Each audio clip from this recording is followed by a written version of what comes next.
اپنی پیدائش سے پہلے بھی پوری کائنات کا وسیلہ تھے، ولادت کے بعد بھی ساری کائنات کا وسیلہ ہے، اور وفات کے بعد بھی قیامت تک حضور ساری کائنات کا وسیلہ ہے۔ سمجھے میری بات؟ اور یہ خیال کہ توسل کا کوئی بیان نہیں ہے عقیدہ دین میں، توحید میں، یہ بھی انکار۔ وسیلہ کا لفظ کسی نے نہیں کہا، خود وسیلہ کا لفظ قرآن نے دیا ہے، اور ارشاد فرمایا گیا یا ایھا الذین آمنوا اتقوا اللہ وابتغوا الیہ الوسیلہ وجاہدوا فی سبیلہ لعلکم تفلحون۔ ایمان والو، اللہ سے ڈرو اور اللہ کا قرب پانے کے لیے اس تک کوئی وسیلہ تلاش کرو۔ سورہ مائدہ آیت نمبر 35۔ پھر اللہ پاک نے فرمایا اولئک الذین یدعون یبتغون الی ربہم الوسیلہ ایہم اقرب ویرجون رحمتہ۔ یہ لوگ جو پوجا کرتے، عبادت کرتے ہیں، کچھ لوگ ملائکہ کی، فرشتوں کی پوجا کرتے ہیں، کچھ لوگ جنات کی کرتے تھے، کچھ لوگ حضرت عیسیٰ کی، کچھ حضرت عزیر کی، کچھ ان کے بت بنا کے پوجا کرتے۔ قرآن نے کہا جن کی یہ عبادت کرتے ہیں، خواہ وہ حضرت عیسیٰ ہیں یا حضرت عزیر، خواہ وہ جنات ہیں یا ملائکہ جن کے بت بنا کے عبادت کرتے ہیں، قرآن نے کہا ان کا اپنا عالم یہ ہے کہ یبتغون الی ربہم الوسیلہ، وہ خود خدا کا قرب چاہنے کے لیے وسیلہ تلاش کرتے ہیں۔ ایہم اقرب، کہ کون خدا کے زیادہ قریب ہے تاکہ اسے وسیلہ بنائے اور خدا کا قرب پالے۔ تو قرآن مجید نے اللہ کے مقرب بندوں کو وسیلہ بنانا قرآن نے نص کے ذریعے واجب بنا دیا۔ ارے وسیلے کو عقیدہ توحید کے خلاف سمجھنا یہ قرآن کا انکار اور شریعت قرآنی کی جہالت۔ پوچھو حضرت یوسف علیہ السلام سے، ان کے والد حضرت یعقوب علیہ السلام کی بینائی چلی گئی تھی اور ان کے 11 بھائی حاضر ہوئے مصر میں، وہ وزیر تھے، بادشاہ تھے مصر کے، اور بتایا کہ حضرت یعقوب آپ کے والد آپ کے غم میں جب ملاقات ہو گئی تھی، غم میں رو رو کے بینائی دے بیٹھے۔ قرآن کہتا ہے جب پتہ چل گیا کہ بینائی چلی گئی تو کیا کرتے؟ یوسف علیہ السلام ہاتھ اٹھا کے دعا کرتے، عرض کرتے باری تعالیٰ میرے والد حضرت یعقوب کی بینائی لوٹا دے۔ آج صرف یہی طریقہ بتایا جاتا ہے نا، صرف یہ۔ تو یوسف علیہ السلام نے یہ کام نہیں کیا، کر سکتے تھے۔ اللہ کے پیغمبر سے بہتر توحید کو کون جانتا ہے؟ کرتے باری تعالیٰ میرے باپ یعقوب کو بینائی دے دے۔ حضرت یعقوب علیہ السلام خود نبی ہیں، خود نبی، وہ خود دعا کرتے مولا مجھے بینائی دے دے۔ حضرت یعقوب نے خود براہ راست دعا کی، نہ حضرت یوسف علیہ السلام نے کی۔ تو کیا کیا؟ جب پتہ چلا کہ بینائی چلی گئی، اپنا قمیض اتار کے دے دیا۔ قمیض اتار کر قرآن کہتا ہے اذهبوا بقمیصی ھذا فالقوه علی وجه ابیۃ بصیرا فلما ان جاء البشیر فالقاه علی وجهه فارتد بصیرا۔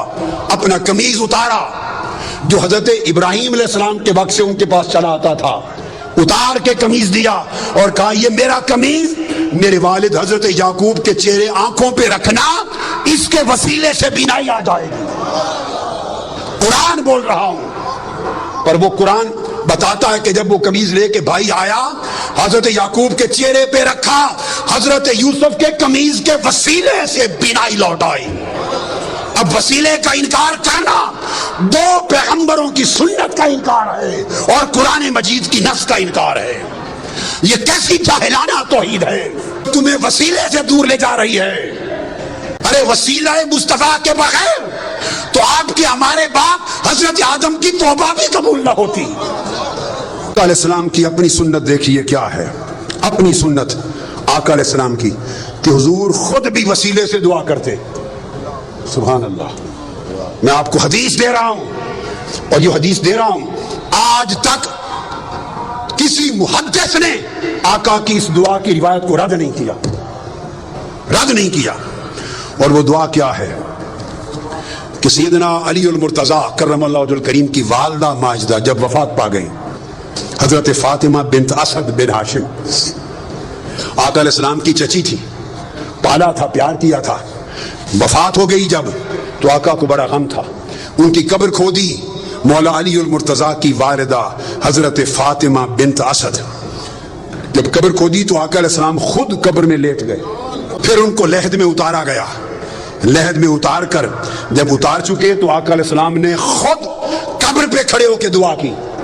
اب جو دعائے مصطفیٰ حضرت فاطمہ بنت اسد ام علی مرتضیٰ کی قبر پر آقا نے کی ہے وہ دعا سنیے. کے بعد وسیلہ مصطفیٰ کا انکار کرنا، اس کو چاہیے کہ دین اسلام چھوڑ دے، وہ بے ایمان. محدث نے اس کو رد نہیں کیا.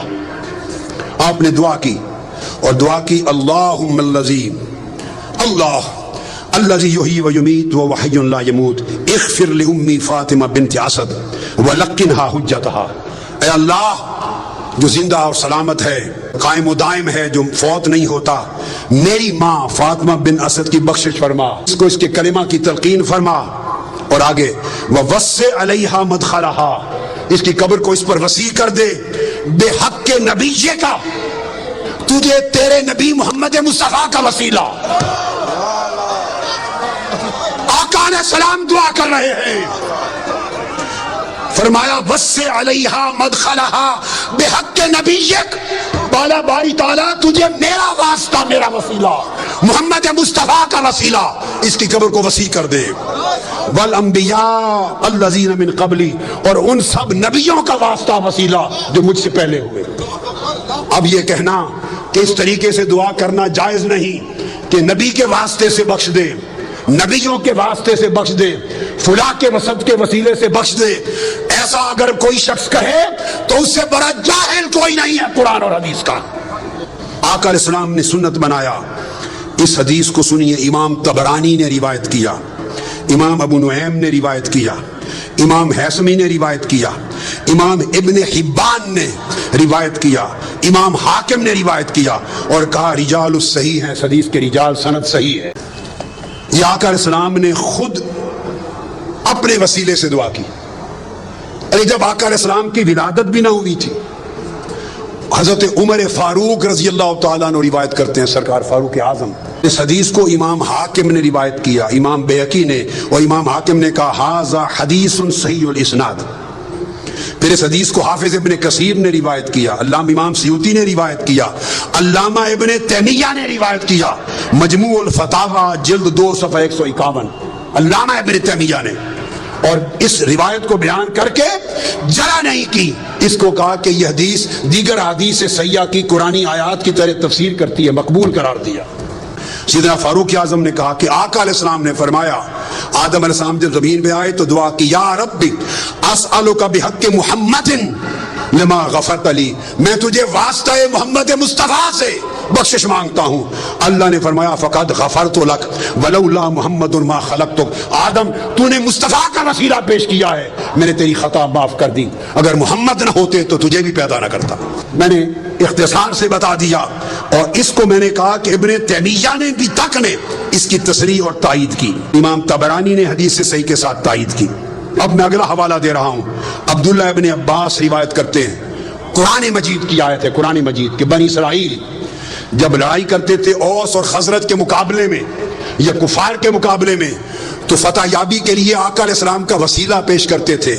اس کو قرآن نے بیان کیا کہ آقا علیہ السلام کے وسیلے سے کفار پہ مدد طلب کرتے تھے.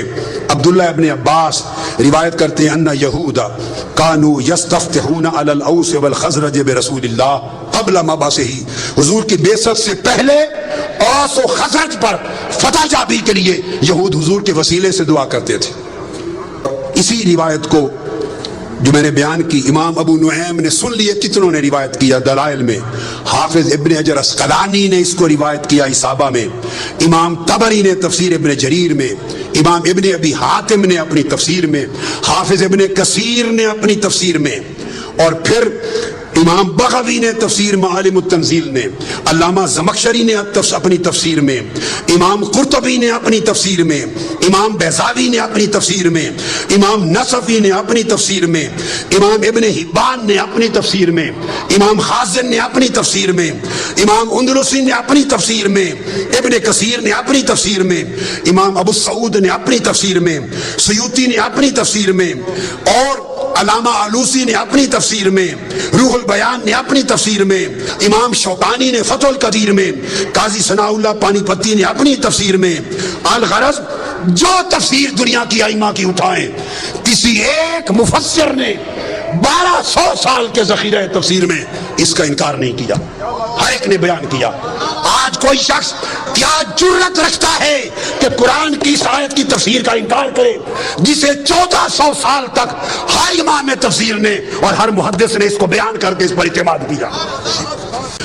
حضرت معاذ نے کہا، یہود کو پکڑ لیا، حضرت بشر بن البراء نے پکڑ لیا اور کہا یہودیوں، ہم جب مشرک تھے تم حضرت محمد مصطفیٰ کا وسیلہ دے کر ہم سے فتح مانگتے تھے اللہ سے اور فتح یاب ہوتے تھے، آج ہم ان پر ایمان لے آئے تم منکر ہو گئے۔ اتنا معروف قرآن کا حکم امام بہقی نے، امام طبری نے، ابن حاتم نے، الغرض اگر میں 500 کتب کا حوالہ دوں تو 1200 سال میں 500 تفسیر حدیثیں بڑھ جائیں۔